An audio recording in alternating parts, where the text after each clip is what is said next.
What is up, guys? Frost here, and welcome back to Ice Labs Podcast, Episode 2. Last time, we talked about time travel, zombies, and some of the miscellaneous tidbits of ideas that emerge on the spot. Today, we're lucky, and I've given everyone a sheet or script of the most up-to-date recent news of interest. So let's get our heads turning, let's get deep, and let's begin. All right, so intro's done. All right, I messed up. All right, so the intro's done. Let's start. How's everybody doing right now in these sheltered times? I'm doing horrible. I'm getting beat on injustice. Leave alone. That was all right. That was so relevant. Amazing. All right, so a little bit of a introduction. We have new members, as you guys may or may not have seen if you guys watched the last podcast. We have Dark. He's a new member to join the podcast. Maybe a permanent member. We don't know. Question mark. We have returning member. What's his name again? Dusk or Night. Sorry, I forgot. He's a returning member from the last episode, episode 0. We don't talk about that. That was a mistake. And then we have new member Grum. Permanent. Say hello. Hi. Maybe a permanent member. We don't know. Question mark. And of course, the newest member, probably the greatest member, What's his name again? Todd. Hey, it was good. Hey, All right, so first on the list of things, let's talk about the Summer Game Fest, PlayStation 5, Unreal Engine, Assassin's Creed Valhalla, Next Gen, SSDs showcased. All right, how are you feeling about that, dudes? Like, it sounds intense, bro. Yeah, PlayStation 5. yeah, that's what I'm ready for. I'm ready for that I'm new ready for it. content, graphics. I low key. I don't know about you guys, but Assassin's Creed Valhalla looking That's amazing. Amazing. be fresh. Like from how like Assassin's Creed first started to seeing how it like evolved into this now Viking type game, and it's more open world and expanding on the history and stuff. It's actually like, I know some people are upset how Assassin's Creed changed, but it's actually pretty cool how it's, evolving from what it used to be. Graphics gotta be fire, man. In that snowy environment, like, come on. Facts. Yeah. It does look pretty interesting, I'm not gonna lie. I'm pretty excited to get my hands on it. I am a little disappointed though. They said it's not gonna be as big as Assassin's Creed Odyssey or Assassin's Creed what was the other one? Syndicate. What was the Origins. Egyptian one? Yeah, Origins. It's not gonna be as big as that, so it's might run around for like 30-45 hours or something like that, instead of the typical 60-70 hours that we're used to, plus the additions of content and stuff. And also they said this is going to be like the last of its kind with this kind of MMORPG type thing going on. So I'm a little disappointed about that, but I am grateful that I get to at least have my last taste of this new style of Assassin's Creed. It is pretty interesting. I'm pretty excited to play it. In terms of PlayStation 5 though, how are we feeling about that big monster over there? Like that thing looks like a beast. Yeah, I'm ready for it. Yeah. Honestly though, the controllers got me laughing because it's like that controller is ending all arguments between Xbox PlayStation versus controller Xbox. and PlayStation controller. Yeah, like Sony basically was like, you know what, fuck it, let's just mix them together and make the most powerful controller ever. Let's add a couple new things to it. Let's remove the light and add more stuff. And it's all bulky and stuff. It's kind of funny. I mean, but I'm kind of ready for it. Like, I need a bulkier controller because the controller, like the PlayStation 4, like I can legit wrap my whole hand around this thing. That means Like, I need a bulkier controller. that's fair. Yeah, I'm not gonna lie. Like, as somebody who legitimately started off his gaming career with Xbox, like my first full year of like doing YouTube committedly was legitimately through the Xbox. So almost all the games that I had, all the games that I played were from the Xbox. Like the first ever video that hit like 1,000 views was the freaking Plants vs Zombies Garden Warfare beta that I got to play on Xbox, and then I did some freaking, which was a really good game, Sunset Overdrive. I had a whole fun time playing that one. It was really good. It was really good, dude. It was really good. Amazing. And also, to bring it back, because this is something that really hit hard when freaking Epic was releasing their Unreal Engine 5 demo reel, dude. And then to have the manager of Epic Games go out and say, "Oh, the SSD on the PS4 is probably the greatest we've ever seen in its time." I was like, "Yo, word! This PS5 is about to become a monster." Yeah, there was. It's gonna be a monster. But wait, have you ever heard of like it was? I think it was a rumor, but the way that he was talking about the SSD, it sounded like it would like no computer either has that sort of SSD. So it was. Yeah, so what never had, never will. Right. So he was basically saying that the PlayStation 5 is gonna like triumph over the computer. So I can't wait to edit that part out. All right, yeah. Sorry, continue. but I was saying shit, what was I saying? I was saying how there's a rumor going around that basically the way that they're talking about this SSD, the PlayStation 5 is gonna like even triumph over computers.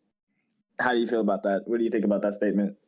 Dude, word. Honestly, I think for a couple years, PS4 is definitely gonna have PS5 is definitely gonna have the lead, because now it's like, okay, PC never had competition like this before. Like mostly it would be competition between each other, but like to have competition against a console, this would legitimately force people to wake up and be like, oh yeah, PC's not the end. Consoles can definitely catch up if they really tried hard enough to. But what does get me though is I remember an article about Sony talking about how they can only make a limited amount of PS5s. So I think compared to like last time when the PS4 was releasing, they could only make a handful of like maybe 4 million PS4s. So, and then they had like a year of waiting for anybody else who didn't get it. So it's legitimately a race now. All the content creators are going to be on it, and all the gamers, all those tech people, they're going to want to get their hands on it. So it's legitimately a competition. And because they stated in the article too, they're making all these components for the PS5 by hand. This is all made inside of the Sony factory. Like it's not like they're getting cheap parts from China or something like that. No, they're making these inside of their own warehouse, and they can only make a limited amount of it because they only have so many limited resources. That's just how strong that SSD and everything else about that console is. And it's insane when you think about it. So like I was having a conversation with my brother, one kid plays, and we had a conversation. We were like, okay, if this is the case, how long do you think it's going to take to make the next batch? Like if you don't get your hands on this, you might be waiting 2 years to get another for them to release it again. Like it's pretty wild. I feel like jack up the price too because of that. Yeah, people are worried about that, but Sony was like, they said, don't worry, it's not going to be that pricey, because they care about the gamers, and that's going to lead to another conversation on this list as well, with Microsoft. Well, if you want to be, so in terms of Unreal Engine 5, huh? if you want to be honest, how do you like when it comes down to it? Because you know how the PlayStation 4 had the Pro, the Slim, and then the regular one. I would like to see them like do something like that again. I'd also like to see you pick me up. That'd be interesting, since we've never really seen how the PS5 looks anyway. Like no one's ever seen it. And everybody's like, oh, dude, that's interesting. Because Sony's like building up that mystery, bro. Like they're hyping themselves up really hard right now.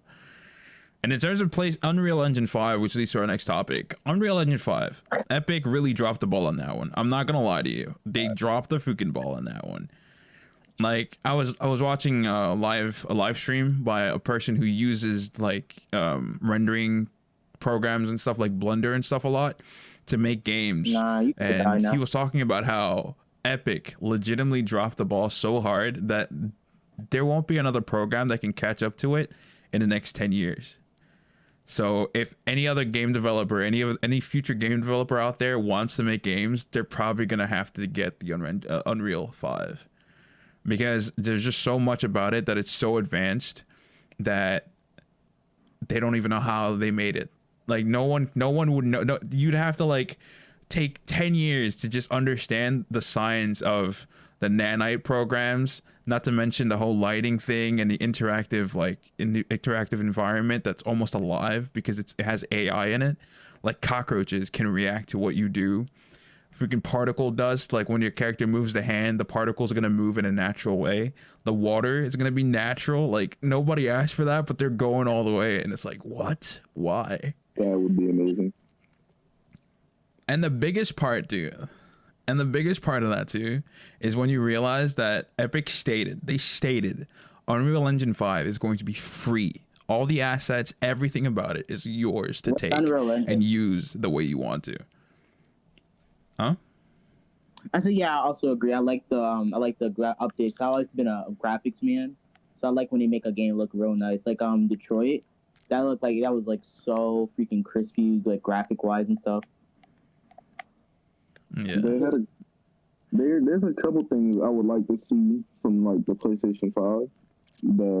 What games would be like cross-play, cross-compatible and all that, and how would they bring that into the new system?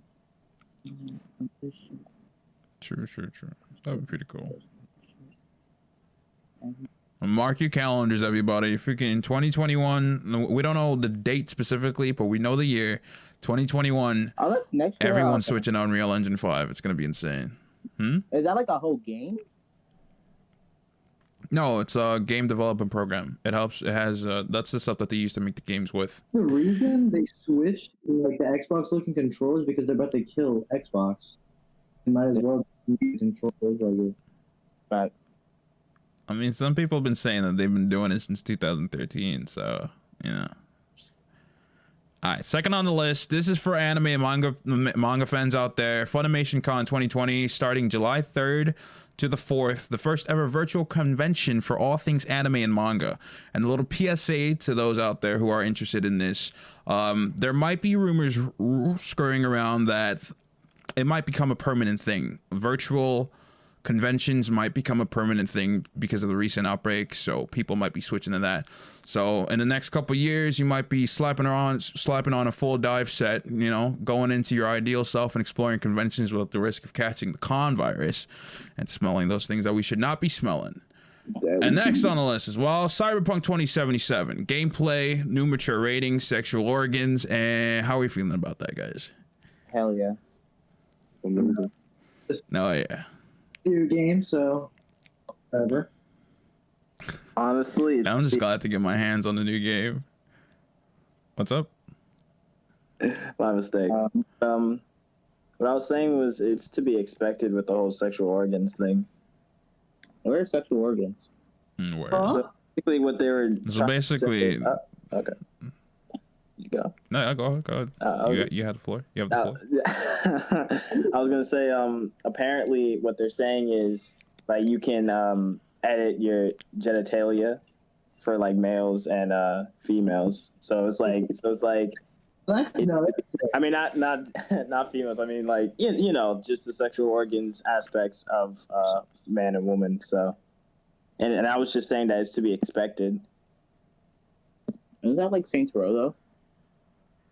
Yeah. No, Yeah, but it's full dive. Like they said, you got full control over your character, so you can legitimately make a trans character from top to bottom. Like you can give them man boobs or actual boobs, and on a guy, you can give them fat lips, and you can change the size and color of your genitalia, like full customization. Like they're not playing around. thick. I don't know why that was a thing. I don't know why they thought that somebody would want that, but I guess somebody out there wanted it, and they were like, "Here you go. You have control of your character." The only reason why I think they would add that is because think about how this world is starting to, be. You know what I mean? So it's like some people want more customization features and stuff like that, or they really want to really represent themselves in the game. Yeah, the representations of certain communities in this world. So it's like, is their way of letting the player dive completely into characterization, like to really make their self or character come true. Yeah. Right. That's the first for true RP game. I cannot wait until I see freaking online servers or people being like, "Oh, you want to join my freaking Cyberpunk 27 RP server, dude? We're going full RP," and I'm like, no, thank you. What's RP? Oh, roleplay. Roleplay. Yeah, and what I'm interested about Cyberpunk, though, like I'm interested in the game as a whole, but I'm curious to see how they're planning on making it online, like the multiplayer aspect, because they were talking about it, but they're not saying they're going to release the game with it. So I'm curious on how. Yeah, they said they wanted to focus on just like the offline stuff first. Exactly. So I'm very wait until the game settles in. right. That's why I'm like very interested on how they're going to do it. That'll be interesting. Especially with how big the world is. Like, they really flexed on the fact that this game is going to be bigger than Witcher 3. And I was like, word. Witcher 3 was that big? Yes. No, this is huge, bro. Not to mention, they said Witcher 3 with all the expansions, too. Like, they didn't just say Witcher 3 space vanilla. They said with all the expansions. That's how big it's going to be. And all I'm thinking about is my PS4 is not going to have that large of a file. Like, I know I got a terabyte external, but, like, it's almost full. Yeah, I'm gonna have to go buy We're another. still discussing Cyberpunk here, right? Yeah, we're still discussing Cyberpunk. Yeah. I'm gonna go need to buy another terabyte when that comes out. Exactly. Yeah, And not to mention, with the freaking Modern Warfare, like, bro, 100 gigs just for the Battle Royale? Oh my god, don't get me started. Don't get me started. Yo, like for real though, what are you trying to do here? Kill my freaking PS4, bro? Like, what the frick? Like, I still gotta wait until the holidays to get the PS5, like man. you know that file is so big. When I deleted 3 games, I deleted one thing and was able to download 3 games. And it's not even done yet. We still haven't seen the trailers yet for the next Call of Duty, the next big mystery Call of Duty Vietnam. People are suspecting it's gonna be called anyway. We're gonna go back to Vietnam, and it's gonna have like its own campaign and its own like full blown out multiplayer. And I think we still have like 4 more seasons of expansions for Call of Duty Modern Warfare right now, because we start seeing trailers like around November. So we still got a couple seasons left of Call of Duty. So the file is only gonna get bigger from there. Going back to boys. Yeah. Quick tangent and time machine to the past year. There's a topic rising due to the flop of the Inside Xbox showcase. Some people out there, some gamers are saying that Microsoft just has not been, listening, or they don't even know what gamers want or need anymore. It all began in 2013. How do we feel about that? That is true, and that they should listen to what gamers desire more, try to base the game off of assumptions, because it's been happening really in games that they make. That is true. That is definitely true. Because I definitely had a conversation about this with my brother. We were talking about how I was thinking about it when I was doing the dishes this morning. I was like, Microsoft is a business. They think about numbers and stuff. Like, I guess they probably shifted away from trying to satisfy gamers because they just weren't making enough money. And that's honestly what gave Sony the leeway into the victory that it's like just lapping around right now. And it makes sense because Sony, they've been thinking about gamers since it all started, man. Like, I remember back when I was using the Xbox One, they had a lot of things for content creators. And when I switched over to PS4, I was like, why doesn't Sony have that? And then I realized that the reason they don't have that is because Sony wants to give everybody the opportunity to play games the way they want to. But if they only focused on one category of gaming type, which is the content creator gaming type, it's not going to satisfy everybody. And that's honestly what I felt like I missed out on a lot when I was playing on Xbox. It was just catered to like streamers and stuff like that. And I was like, when I started out, I wasn't a streamer right off the bat. So they had a lot of interface that I didn't ever use. I was like, there was no purpose for me to use it. And it was like, why is that here, And I get that now. So I definitely see what people are talking about. And I hope Microsoft understands that with the Xbox Series X, because that thing looks like a toaster. Or maybe like just a random like tip is that they could do more player-based surveys, because that's when a lot of games, like 2020 games, have been doing to like see what they would like out of the game, and then they actually have been like jumping on that and actually doing those upgrades that players have been asking for in order to improve the game. That's what they can do more for sure. Word. Especially if we can crack down, man. How long did they hold that carrot until it flopped, bro? I remember this took 4 years. I heard about Crackdown in 2016. I was still in high school, bro. And then they released like the official gameplay of it in 2018. And then the game actually did come out, and I didn't even hear about it anymore. It just died, disappeared. I was like, damn, you really, damn. That's tough out here. All right, back to the list. PS4 is still labeled for a holiday 2020 release date, and there's talk that we might get our first look at the new console on June 4th, same day as the Fortnite season drop. I'm not sure if this is circulating around the net, but Last of Us 2 leaks final release date. Thoughts, feelings, go. The issue though with the second one, like the gameplay looks unbelievable. Like it looks great.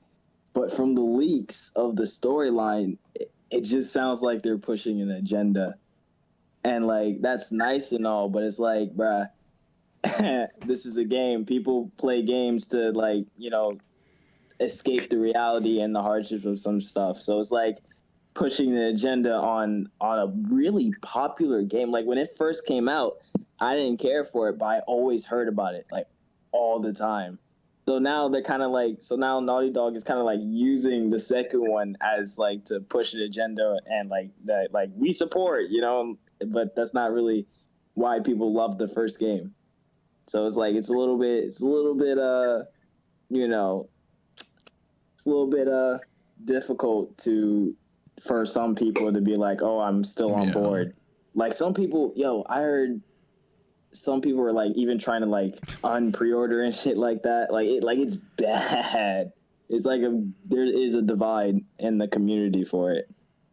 I can definitely understand, because I read the entire leak. I read all of it, and I was like, oof. I can see why people are mad. But also, I don't understand why people are mad. Because it's like, why? Why would you be upset about that? Like, this is honestly just like the best way to end it. Because it's not like we're going to get a third one. Well, he's going to be like, what, 100 years old? Like, there'd be no point. And people are like, well, you could just play as Ellie. But Ellie doesn't really have a story, though, right?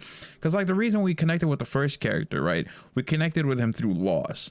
All his actions, everything was done through just grieving. He was going through a grieving period, and he was maturing, and he was accepting his situation and circumstance. You already did that. You can't do that thing again, because that's just going to be a repetition of the same thing, and no one's going to like that. So, you know, coming up with ideas is not as easy as most people think. And coming up with solid ideas that sell and people connect with, that's even harder. It is easy to come up with some stupid stuff and just throw it at people's faces, but they don't want to do that, because this is a family that they made through the series, and they want to like find a way to end it properly so that they give everybody the satisfaction of being there and be like, okay, well, the story's over now. I can live my life and move on. But did you also hear? And I do get the whole like. But well, hold on. Sorry to interrupt you. But did you also hear about like apparently like halfway through the game, after what was his name? Joel, I believe. After he's like, I guess spoiler warning at this point. After he gets killed, off screen, you play as the murderer, like halfway to the end of the game, and then like you know how the zombies who like kind of like heavy in the beginning of the first game, apparently there's gonna be a point where they don't even like appear anymore. So it's like,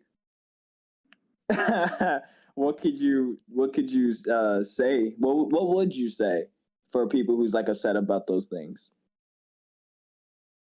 I mean, if you want a zombie game, just play Freaking Dying Light, or just wait for the second one. But then again, The Last of Us 2 isn't game and people want to play because of their zombie aspect. The Last of Us 2 wasn't about zombie. It wasn't about the zombies. It was about the feeling of needing to survive, though. Like I remember watching it, and the zombie part was cool, but it took away from the story too sometimes, because you had some parts where there was legitimately no reason for you to be where you were, and it's just like, if you're trying to survive, why would you go somewhere that's an entire horde? You know, like I didn't get that. I feel like the zombie part was literally just an add-on. It's just to give people, it's to start the story. It was what they call in storytelling a MacGuffin. Like it's there to drive the story, not to technically be important. It's not important.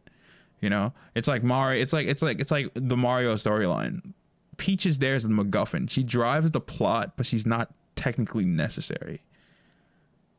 Because the stakes would still be the same either way, even if you took Peach out of there. Bowser's still a villain, regardless. Kinda you like know? freaking- Well, he's not a villain. I think he's a nice guy. He's just misunderstood. What's that game called? That's like the motorcycle zombie game.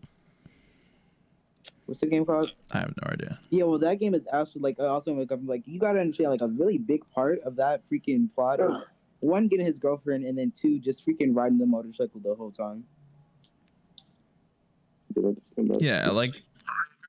All right, so I can understand the part where you play a completely different character. I can understand people not liking that, especially if you're not connected with the character you're playing. Everything feels kind of like, you know, it feels kind of disrespectful to you. I can get that. But that's also the thing people need to learn, man. Things change. Things are always going to be the same. And if they kept the same characters over, there really wouldn't be much of a story to tell, because legitimately half of the part, to the point where you get to the part where the main character you love like has to go off the screen, right? When you get to that point, that part's going to be exciting. But then after it happens, like, what do you do with the story after that? Let's say he survives, right? Then what? The zombie apocalypse is still there. You know, there's not much of a story to go off of. So adding that, I feel like that was legitimately their last resort, because they're like, we need to wrap up the series. Like, we need to start working on different stuff. Like, we got to pay people. They need to eat. But to make the character that you play the murderer of a fan favorite character, isn't that kind of weird? That sounds like a challenge to the populace, though, and I'm actually pretty excited about that. You know, because it's been done before. It's been done before, and people actually really liked it. You know, it's been done in anime, it's been done in manga, it's been done in movies, and people loved it. So people just hate it. They just hate the thought of it. But once you actually play the game, you understand the characters and the position and thought process that the people who were making the game were in when they were doing this. You'll accept it. You'll understand it, and you might hate it, but you still appreciate and respect what they did, because in the end, we still got a sequel. Oh,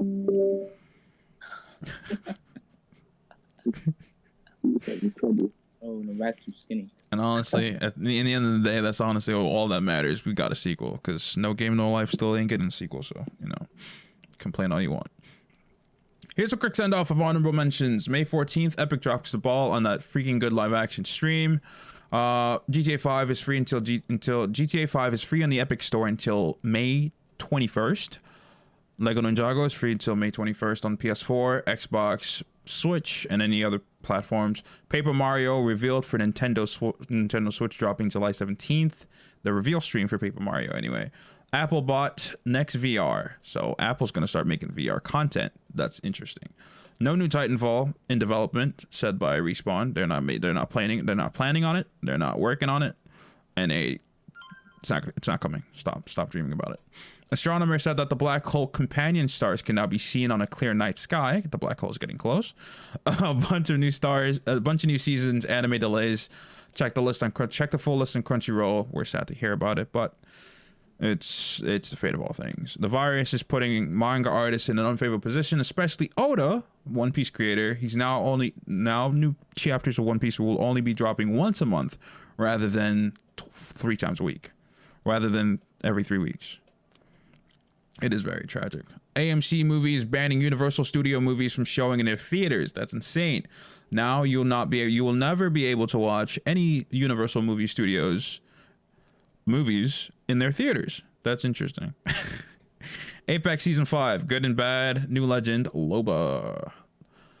Alright, so I uploaded some Valorant games a bit ago, and I talked about, I screamed about or complained about some of the issues that I had with the game. Don't take me wrong, it's a good game, but playing it with my short experience of gaming background, it felt like it was a little bit too strict on playstyle. And the Valorant team actually worked on fixing it. Like, that's insane. Like, this is the kind of feedback gamers have all wanted, you know? Bungie's doing the same thing, but honestly, I feel like all they're doing is just speaking words. So it's it's tragic that this new game and this game company actually does feedback immediately, and Epic does it too, but Bungie can't do that. Why? All right, like I played 3 games already. I played 3 full matches. I recorded 2 of them, and they're gonna go up, I think, Wednesday and Thursday. Tuesday and Wednesday, the Valorant videos are gonna go up. And I gotta say, all I gotta say is, besides the whole issue with my lack of PC experience, it's definitely a really good game. It feels really rewarding. Each match is super intense. The strategizing and the teamwork, like that's the first game that I actually would not mind doing teamwork in. Like it's pretty freaking good. It's really good. I like it. And the characters are they're different from each other, so it's not like they don't overlap. Even if their abilities are similar, they don't overlap. What's up? Well, I think that like the game is like a good thing to add because I know some people probably are getting tired of playing CS:GO, and I feel like that would give it a little boost of like the feel of it. So Definitely. But don't think it's some freaking chill game though. It's not for casuals. I'll tell you that much. These people, they play it like a religion, and it's been booming on Twitch too, like everywhere, man. On every live stream platform, you see like at least 100 or more channels playing it, and they're all having fun, which is the best part. So Valorant's got a big future ahead of them. And even the development team, they had a live stream with Dr. Lupo. They talked about how they had at least like 12 different new characters planned out, and that they're focusing on making small amount of maps, but they're trying to fix it each and every time. So make sure that the maps they flow well, they're really good, even if they're not that many map variations. So you still enjoy playing them, even if you keep playing them over and over again. In terms of long terms though, I don't know if this game is going to be it's going to have that retention ability. Maybe it'll keep a lot of the committed players, but new players, I don't think they'll be able to stick around for very long if they don't drop new content on a monthly or weekly basis the way that Epic does. So yeah, like it's just like for CS:GO players, I feel like that's going to be a new feel. Even like they're saying it's an Overwatch / CS:GO vibe. So even though like you play Overwatch all day, I feel like as if you need a break, you can go play that. Like it's on your alley, but then it's a break from that game. anyway, lastly, before we wrap up the stream for the week, Destiny news. Destiny TWAB update for May 16th. Let's talk about what we know. Sunsetting weapon and armor, new engrams, season 11 and 12, pinnacles, new weapon and armor to chase after, Destiny season to collapse, and recently, the Fellwinters. Oops, dude, that was bad. Grum, how do you feel about the Fellwinters? Oops, man.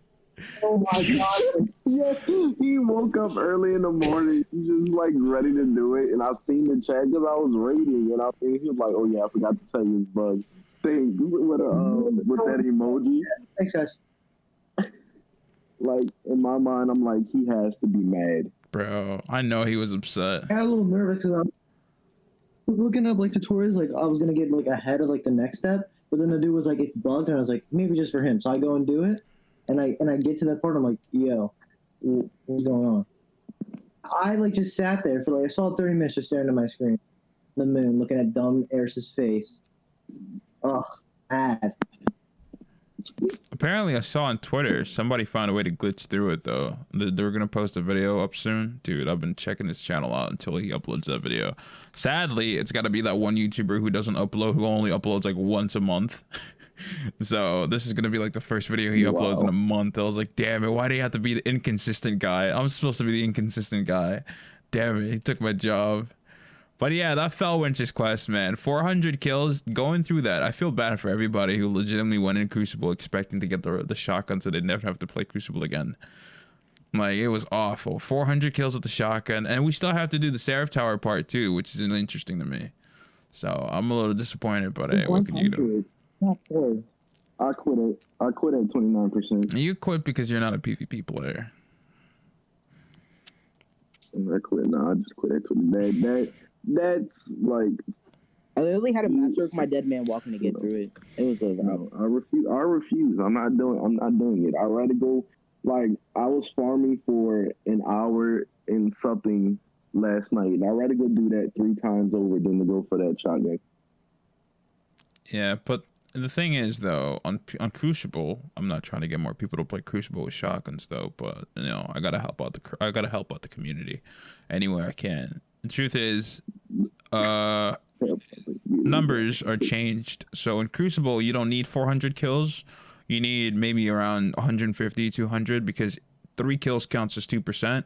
So you go in there, you do your job, and you do your business, and you get out. And please, for all those people who actually use shotguns, let the people get kills, man. Please, they need this as much as you do. How do we feel about sunsetting weapons and armor? How do we feel about knowing that the things that we love are going to disappear? What are sunsetting weapons and armor? Sunsetting means that they're putting a limit cap, a level cap limit on weapons and armor. So after an entire year, you will not be able to upgrade the level cap of your armor pieces or weapons exceeding a certain limit. So an example of that would be, as Bungie stated, you have the limit cap for this season, for season 11 is 1060. After season 12 starts, you cannot level up any of your armor pieces or your weapons past 1060. But in season 12, the limit cap for that season's armor is going to go up to 1080. So you can level up those weapons, but you can't level up your weapons from previous seasons. Meaning that your last man standing can no longer go up past 1060 in seasons 12 and beyond. So basically, we're just going to be sitting there with guns that we spent hours grinding for and can't bring it up to our light level. Yes, sir. You up. cannot bring them up to your light level because, That means but we you have to can't. You focus can on bring. our You armor cannot to bring keep them our up level. into your light level in end game activities. So you won't be able to use them in trials, raids, anything like that. Wow. That basically means if we want to switch to the weapons we like, we have to keep our armor up in order to see the level. But it's still gonna bring. You it can't down. bring your armor up either, sir. You gotta get a new armor set. So that's the thing. I feel like that's just messing up like our grinding system. Like we're gonna grind and grind and grind just to realize that we're not gonna be able to use it next season. You think it's a negative? When we're actually- Honestly, I see it as a That's a negative. I see it as a That's positive, negative. to be honest with you, because then that gives people a reason to actually play the new seasons instead of complaining about it. And also those people who like to hold on and hug the same shotgun over and over again, they have to get new ones now. They won't be able to use it against you anymore. Like Mindbenders. I mean, but what if I like my spare rations? You'll just have to like get my something spare better rations, though. in the new season. Like, come on. Plus, not to mention, this is going to What about introduce a lot of exotics? new things into the mix. And that means people will have to like discover new builds that work better. Because if you think about it, if the seasons change, the enemies change, the locations, the storyline is different, why would you keep the same old things? That just, people don't like change, and we need to break that mold because things change whether we want it or not. That's if they change the villain. But That's the real if they change the villains, because I've been seeing the fucking Hive in different variant skins, man. I don't think that really counts as a whole new villain. Yeah, but I mean, like, I remember. I want to. Sorry, go ahead. No, I want like Siva. Like I want the Siva back. Cause you sit there and say like with the season, they're like he was saying, oh, we're gonna introduce a new villain, and next thing you know, it's just Hive with ice crystals on it. That's not a new villain. That's just a revamped skin of a Hive. You mean for Warmind? Yeah. Yeah, people are speculating that exactly. season 11 might be Siva. I don't know. It's so funny how we know more about season 12 than we do about season 11. That's what shocks me. Like, I know more about something that's coming out in September than I do about something that's legitimately dropping in like 2 weeks. In 2 weeks, we're getting the new season 11. So it's pretty shocking to me. But to talk about your point though, the thing that I read, the reason why I don't ask about new enemies is because Bungie talked about the kind of it's easy to make demands, but it's harder to actually, you know, meet those demands for Bungie. Because if you talk about making it a complete new enemy type, right, you have to think about it in the context of every aspect, right? how it's gonna move, how it's gonna interact with the environment, how it's gonna, because you're trying to build an immersive world, right? You can't haphazardly think about these things. You have to go in full detail to the smallest atom to make it as real as possible, right? Like the hive, we're so used to them, but have you ever thought about just how real they feel? Like they exist inside of the space of Destiny, right? They move in a way that's different from the way we do. They exist, they think, they live, they eat the different ways. And Bungie thought about every aspect of making something like that. So it's easier to ask for something, but it's a lot harder to meet them. And we get that. It's just like think about it like this, right? This is Destiny 2. We've been dealing with I get it, and I get it. But like, for example, let's backtrack for a moment. Last of Us, like how we was just talking about that. Last of Us 2 is doing a big change, like you said. And some people are not going to like that. But at the same time, it makes the game more interesting because they're not sticking to the same old stuff that they did before. Yeah. You know what I mean? And for Destiny, the first Destiny, we dealt with the Cabal, we dealt with the Hive, dealt with the Fallen.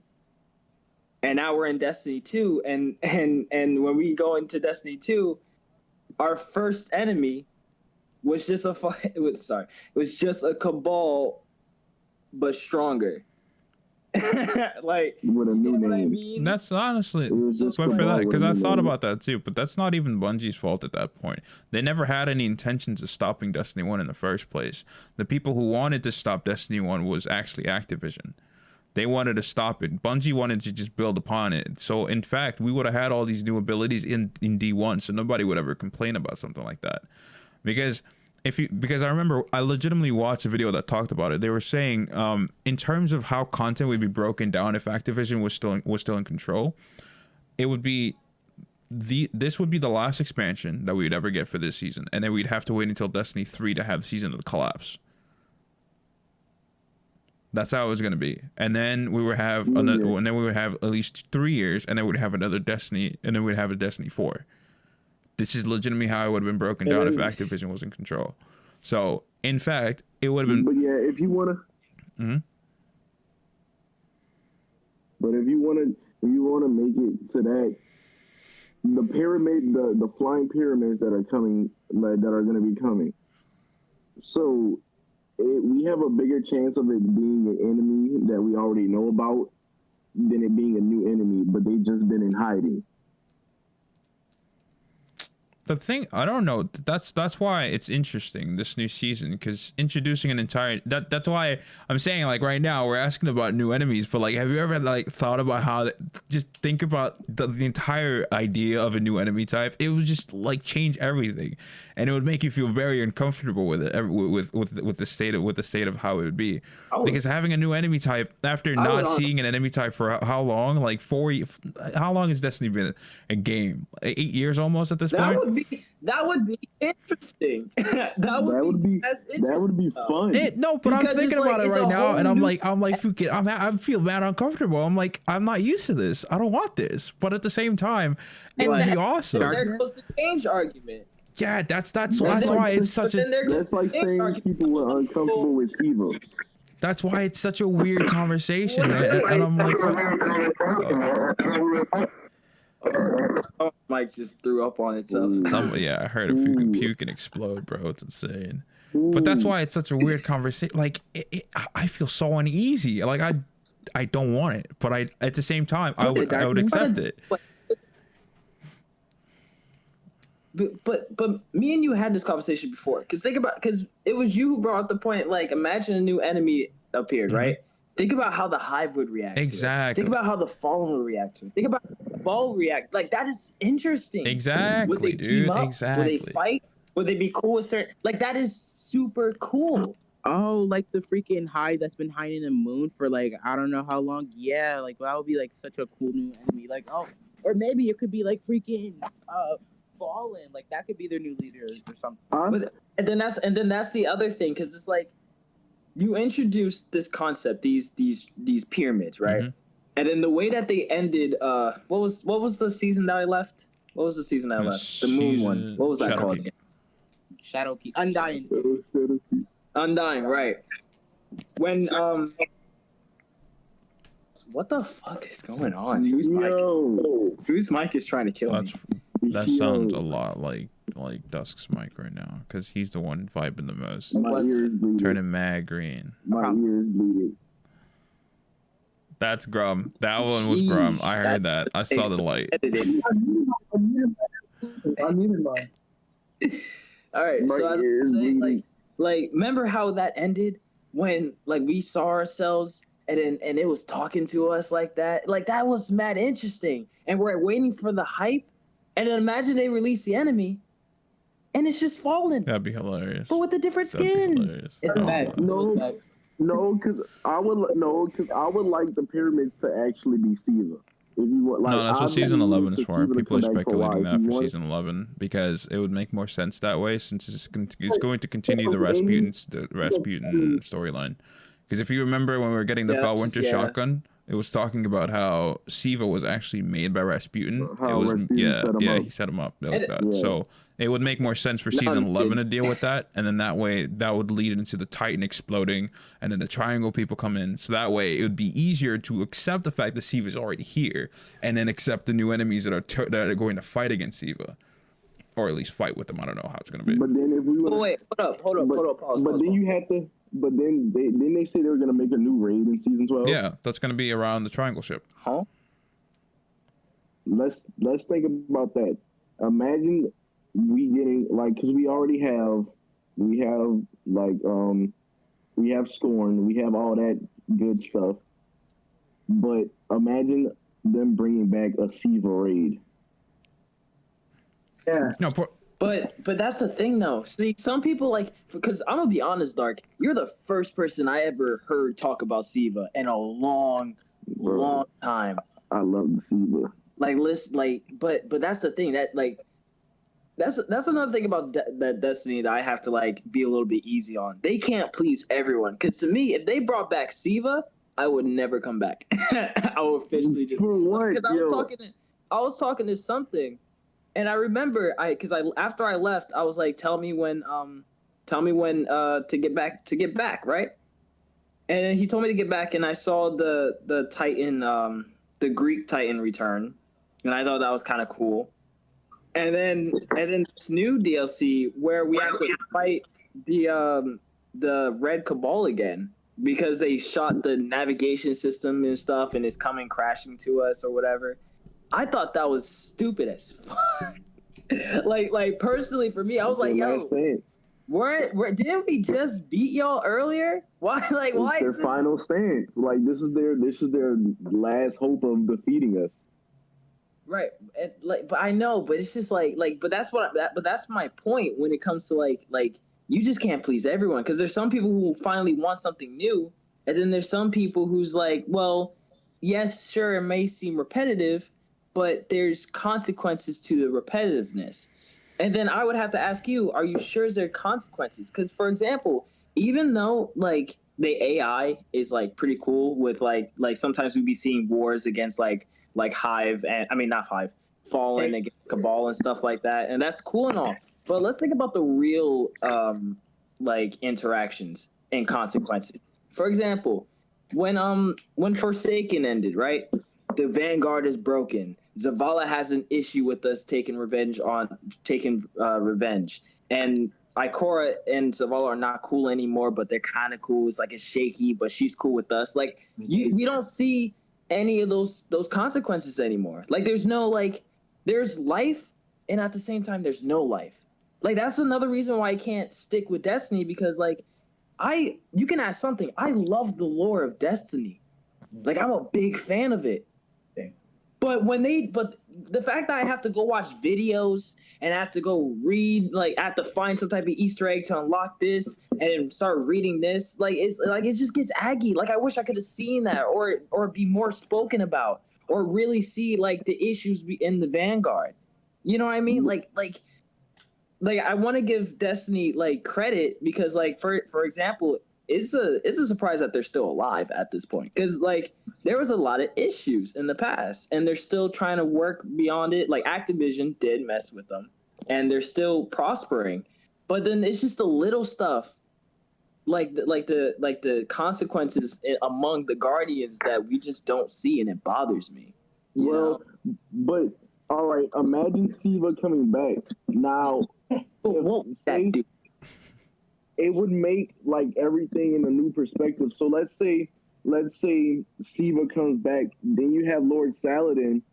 He has to figure out what he's gonna do now because they're back.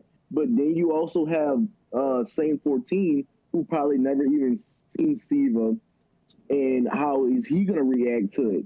But then you have to focus on how everyone else is gonna react to it, because like I'm pretty sure Zavala and Ikora are gonna react in a way to it because of the last time we fought Siva. That's an interesting comment to make, Right, though. but then the thing is, once we beat them, because no, the thing that I get what you're talking about, because I heard this conversation already. The thing that you're talking about is you're introducing something new already. And the problem that a lot of Destiny players are having is that they're not closing enough storylines to be introducing new stuff already. Because that's the thing that the Todd is talking about. He's talking about that problem right now. And it's funny because that's legitimately an issue on Reddit and like everywhere. A lot of people are having like, they're introducing too many stories and they're not closing off enough of them to have the right to introduce even more stuff. Because if we have Siva introduced now, right, that's going to like shake too many things off, you know? And the thing you're talking about, the consequence with the shout Forsaken, I get that, because it's actually really interesting, because that's what a lot of people are they're like, okay, so now all the things that happened Forsaken, like, it does not matter anymore. And that's why I feel like I had this conversation with somebody. I was saying that the reason that Destiny's having such a problem right now is because they need to try to fix themselves. They've already been it's like when you're broken, it's like when you break a cup, right? And you're trying to pick up the pieces, right? You're not always gonna find the right place to fit it until you put it all down, you lay it all down, and then you start fixing it properly one by one. And that's what Bungie's trying to do right now. I try to give credit where credit's due, and I understand Bungie's position right now, because with Activision, they were starting off so many different stories that it's like having a bunch of books open and you have too many books to close in the wrong order. Or when you read a volume, like my brother was reading Harry Potter and he was reading it in the wrong order, so there was so many things happening and he was like, what, how what the problem was that there was no continuity, nothing was flowing properly.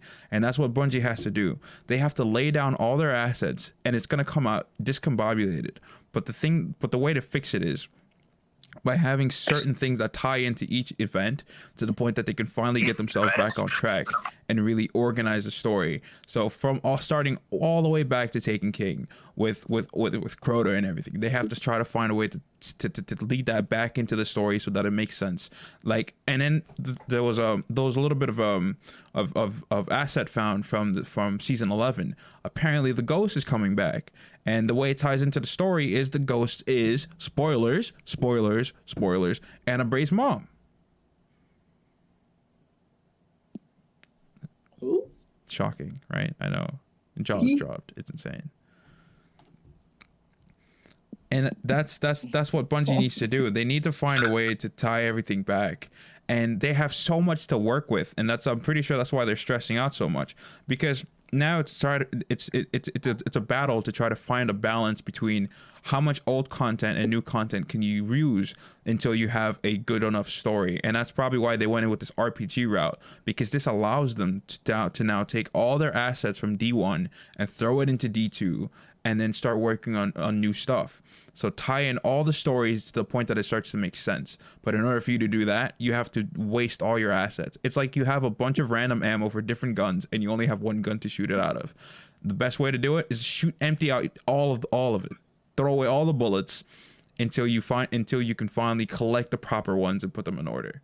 It's kind of like that. There's a better analogy that I could use. It's like you have a box with a bunch of different nails, and you're trying to find you're only trying to find one of them. You're not gonna pick one by one. You're gonna throw everything on the floor until you can start, and then you pick them up from there.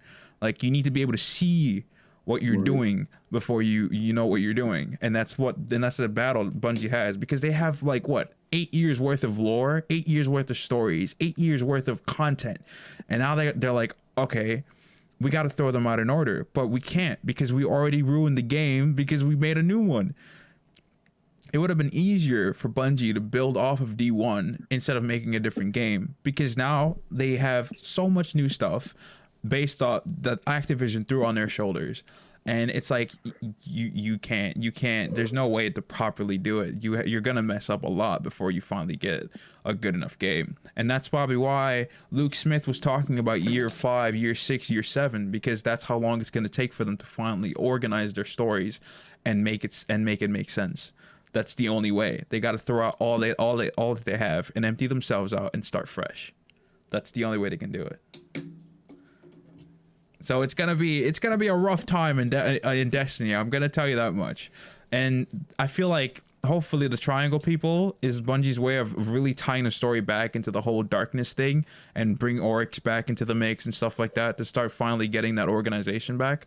So I'm pretty excited for that. And Siva's interesting because that's probably, it's pretty good way to tie in the whole Saladin, the whole, what was the name? Wolf? What was the name of the expansion? House of Wolves? No, it wasn't House of Wolves. It was the one with Siva in it. What was the Iron? Yeah, it's probably the easiest way to tie that in there. But the problem is people weren't that committed into Iron Lords, and yeah, honestly, they're stuck in a bubble. They're stuck in a really complicated freaking puzzle in a freaking maze right now, and they're slowly trying to find a way to get out of it. So hopefully that settles things a little bit for people out there complaining about Destiny. Like, I complain on Destiny in a game in a mechanic standpoint. Like, some things are just messed up, but the lore and all that stuff, it's interesting, and I can understand where the story's going. But probably it's just because I'm a writer anyway, so I can probably understand what they're doing and where they're going with it. So that's probably just me. I know it's just a little fucked up to have such a big universe and never really Hey, it could be worse though. It could be worse. It could be Warframe. Oh, that's not because Warframe's doing better. No, story wise, Warframe is doing fantastic. I'm talking about it could be as messy as Warframe. Have you ever looked at the UI in Warframe? You don't even know what the frick you're doing anymore, bro. Like, talking about as a player coming back to Warframe like after a year hiatus, bro, I was completely lost. So the fact that they can keep things systematically as balanced as they are. Because the thing about Warframe, because listen, right? The thing about Warframe is that it's constantly growing. It's constantly being made more and more, and there's more stuff and mechanics being added to it. So I get it if you take a year hiatus. So then you have to research how to do certain things and stuff like that. So I get that sense. But to say the messiness, okay, but to discredit or say it's not that as good as Destiny's complete, No, it's Warframe's about aliens, bro. We're talking about Warframe is different, yeah. No, I don't mean. I'm not trying to bash Warframe. I'm just saying, in terms of the UI. That's what I'm trying to use as an analogy. The UI in Warframe, there's already too much going. That sometimes even an experienced player can legitimately lose his bearings, and that's why Destiny's trying to avoid, and that's why they have to delete planets if they want to add new lore, right? They have to delete certain things because otherwise you're gonna end up with a game too big to run, right? Like Modern Warfare, 100 gigabytes, bro. Even you didn't want to download it. You were like, that's not gonna happen, right? And to bring back all that old content to make sure that the story runs in a fluid manner, you'd have to do something like that. Because there'd be no other way to do it. But at the same time, though, bro, they just need to figure themselves Drifter, out. When they introduced Drifter, that was all the yeah. Oh yeah, there was so much lore about the Drifter, and then just kind of dropped it.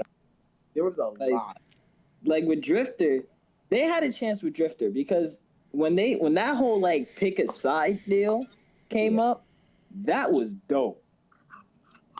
And then nothing. After that, nothing. Yeah, that's what I'm saying.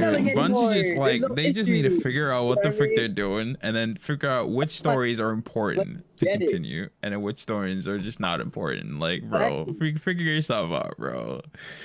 That's because you know what's the major problem though? with Destiny. They make good stuff and make good characters, but they don't like They never flush keep them out. going Yeah, with they it. never They're flush trying it to out. fix everything. Yeah. They're trying to like fix everything from the past. So they just like, here's a great storyline, and that is it. What about the ending? Fuck the ending. Let's keep going. That's basically what they do. Like, that's why I have more respect for Warframe than that. And I get you, because Warframe is a big ass download too, and that shit is But annoying. Warframe too. only has I one get storyline that. going though, doesn't it? Mm-hmm. Yeah, that's probably why it's easier to In do. terms of what? Like it's only like in terms of like character, like just like okay, like look at Destiny, right? Destiny has what, almost 100 characters, and each one has a storyline. Each person is like a string. Oh, Yeah, it's so like you mean they have like a big NPC? yarn, and it's all like it's like your headphones when you put them in your pocket, and it's like it's all tied up, and you're like, you hate it, you hate every second of it.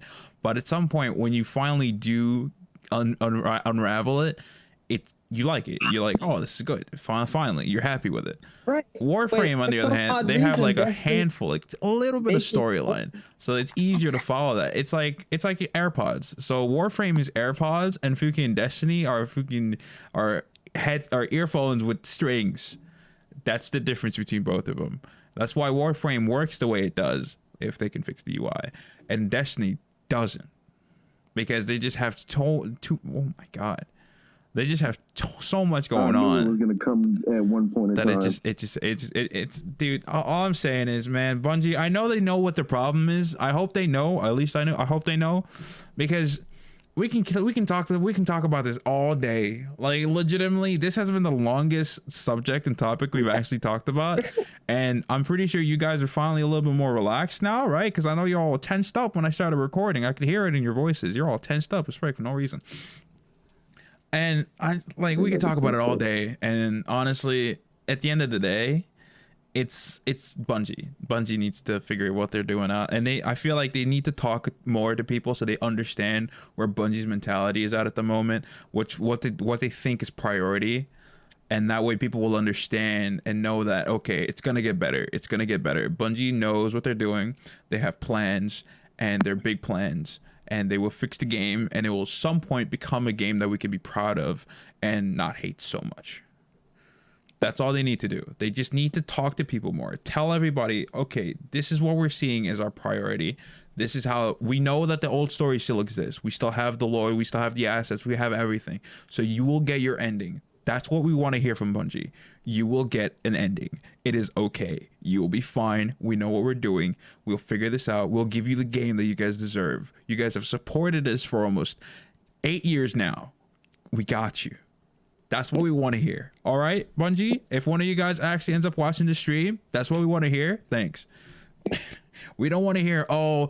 I don't want to hear about freaking trials. I don't want to hear adept weapons. That's for the people who care about that stuff. I just want to know that your game is okay, and that it will get better, and that we will get the RPG MMO FPS shooter that we deserve. That's all we want. Thank you. That's my TED Talk. Thank you. Because that sums up all the problems. Did you say TED Talk, yeah. You know what sucks though? All these topics and nobody wanted to pitch in about anything. That really hurts me inside, man. You were going off. there was some stuff I had no opinion on? I know, honestly. and honestly, this is why it's. You were popping off. Build the show. I thought we were gonna talk about the anime one, but you went real quick with that Because one. the only people me who too. I watch know, anime right? are like what, Dark, you, and Grum. Grum doesn't even watch No, it. because He was. no, because that's. And does. But it doesn't have to be specific. Are you still recording real Yes, sir. quick?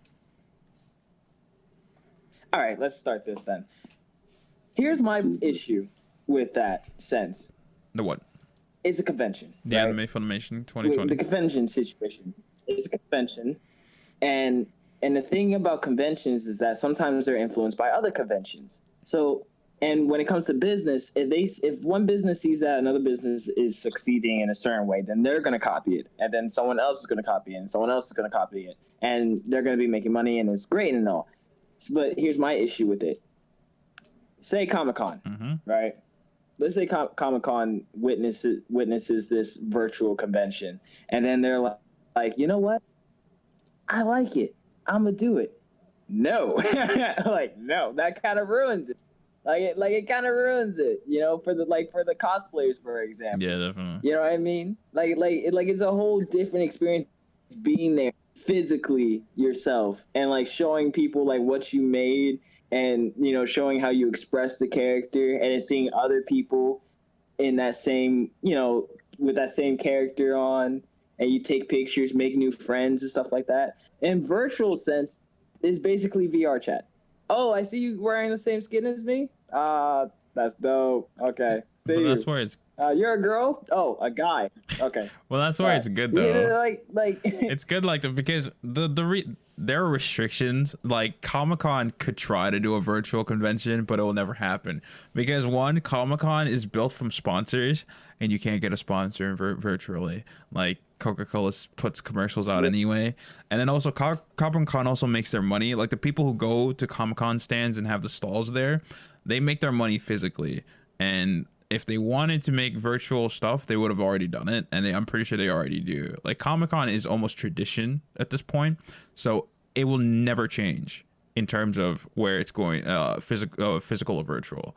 You might have certain conventions that will go virtual if they wanted to, but that also depends on the assets that you're going to show. Like the reason Funimation Con works is because all they do is show trailers and stuff like that. Like they never have full-blown in-person stuff. They don't have like people who build stalls to sell their comics and stuff like that. That's for the other anime conventions that work in like Japan or some other parts of or in Singapore or some other parts of the country. So that's where it's good because there are limitations and restrictions to how much how much asset you have depends on how well your virtual convention is going to work. Comic-Con could try to do it, but they're mostly going to be showing like movie trailers and stuff like that because the in-person meets, that's not something you can duplicate with virtual. You can't duplicate that kind of connection. The meeting with other cosplayers who like the same things you do, that's not something you can duplicate. That kind of physical mental connection is not something you can duplicate virtually. Because people have different personifications of themselves online and offline, and speaking from experience, actually no, I don't speak from experience because I'm the same way online offline. So yeah, sorry, I'm not a nerd. Okay. That's my 2 cents. okay. No, I'm serious. I'm serious. Like, you guys never met me in person, but I am the same way. I am the same way. Like, I don't change. Same way was. All right, all right. Have you been to anime convention then? God, I wish, but at the same time, I don't. Do you think people are gonna like? Do you think there's like a special sense in doing it, in physically? Yeah, Like, dude, like being there physically. like I've never been to a. Oh. You're trying to. Who's trying to kill people's ears right now, bro? Because we're about to fight. I kid you not. Like, listen, I'm not gonna be quiet about it. You're really trying to kill me. I got sensitive ears, bro. Come on, man. I'm not gonna sit there and take the kill. Like, I've never been to a convention, but I have seen enough of it, and I do want to go to one because there's just something there's an irreplaceable feeling when you're in a convention. You're surrounded by people who like the same genre type of media or platform that you do, that you don't get when you're talking to someone or go to VR chat or speak on like online. Like, I have an anime app. I'm surrounded by people who like anime, but when you actually connect with people and you see them in person, it's a feeling that you really can't put into words, and also you cannot duplicate on any online platform. You can't do that. It's a special feeling in its own because of the circumstance that it's in. So yeah, and then also like you even see like content creators whenever they go to cons and they meet people that like really love their work, like they sometimes they get hooked on that feeling because it's sort of like an addiction, you know. It's sort of like a drug. It's kind of a drug like effect that you can't do the same thing online either. So yeah, yes. If that answers your question. Okay. Because I was gonna say, so would it be better to be like have it balanced out instead of like making it an official like, all right, virtual only. You know what I mean? Yeah, because it would be more. The virtual only works because you have things virtually to showcase. You can't virtually, Right. like, yeah. Like the trailers from Comic-Con, the little sneak peek movie trailers that they can have those. But also you got to remember, there's I forgot what the name of it's called, but like when you have a contract with a business, you can't say things about it. Comic-Con has that right, so they can showcase to the people who are there, but they can't put that stuff online because there's like an embargo act on it. So yeah, they can't. So would you kind of say that virtual sense would be cheaper? No, because then they'd break the embargo. Okay. Yeah, because like when they do like first for the world's first sneak peeks of movies and stuff, there's an embargo act on there which states that they can only show it inside of the con. They can't show it anywhere else they're gonna have to pay for it, and then they're gonna lose their sponsors.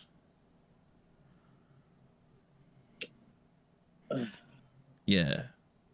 That's interesting. Yeah, it's Because that was just my 2 cents on that. Because it's like physical, it's kind of different. You know what I mean? Yeah, So you get it. You get it. All right. Anybody have any topics that I listed that they actually want to go in depth with, so I can switch it and put it on the things?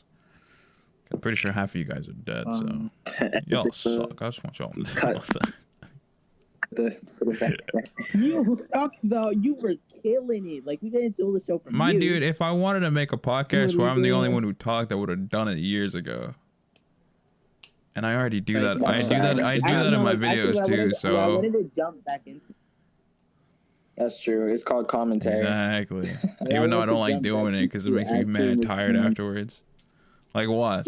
Like You what? don't like commentary? No. Because dude, I'm not. Was that actually? I just wanted to edit off like the Destiny 2 talk. Like for real, if they could just untangle that earbud wire, they would bring so many players back to the game and just get so much more love from the community. I mean, there's still a great community back in Destiny, yeah. But if they could just like drop like lore freaking loot boxes on our heads or something, Except for y'all it people would who use be just shotguns, you're a horrible amazing for the community. game, so.